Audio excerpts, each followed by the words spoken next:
बादशाह अकबर सारखा क्रूर व्यक्ती आपल्यावरती सतत आक्रमण करतोय, तर तशा परिस्थितीमध्ये मेवाडसाठी महाराणा जो असेल तो असा कणखर असला पाहिजे, शूर पराक्रमी असला पाहिजे, तो जनतेचा राजा असला पाहिजे. आणि या सगळ्या गोष्टी ज्या होत्या त्या महाराणा प्रतापांमध्ये होत्या. तर आसफ खान त्याला काय बोलला माहितीये का? आणि हे वाक्य नीट लक्षात देऊन ऐका. आसफ खान त्याला बोलला की तू कुणावरही बाण चालव म्हणे, म्हणणार तर राजपूतच आहे, विजय तर शेवटी इस्लामचाच होणार आहे, म्हणजे ही त्यांची मानसिकता असते.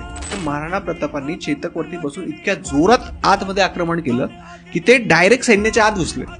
आणि जो चेतक हा घोडा होता तो डायरेक्टली मानसिंगच्या हत्तीच्या समोर थांबला आणि त्याने डायरेक्ट त्याचे दोघं पुढचे पाय हत्तीवरती टाकले आणि लगेच महाराणा प्रतापांनी आपला भाला काढला आणि डायरेक्ट तो मारला मानसिंगच्या अंगावरती. जर एखाद्या पॉवरफुल व्यक्तीवरती डायरेक्ट त्यांचे जर एकाच वॉरमध्ये 2 तुकडे होणार असतील तर ही बातमी ज्यावेळेस आजूबाजूच्या छावण्यांमध्ये पसरली आणि त्यांनी काय केलं, मग शेवटी जवळपास म्हणजे 36,000 मुघल सैनिकांनी महाराणा प्रताप यांच्यासमोर शरणागती पत्करली. महाराणा प्रतापांसाठी माणसांनी तर बलिदान दिलंच, पण चेतक असेल, रामप्रसाद असेल, अशा प्राण्यांनी सुद्धा महाराणा प्रतापांसाठी बलिदान दिलं. मग विचार करा की तो किती जिव्हाळा असेल, ते किती प्रेम असेल. अकबर हा एक असा राजा होता की त्याची सगळीकडे सत्ता होती, पण तरीही महाराणा प्रताप कधीही शेवट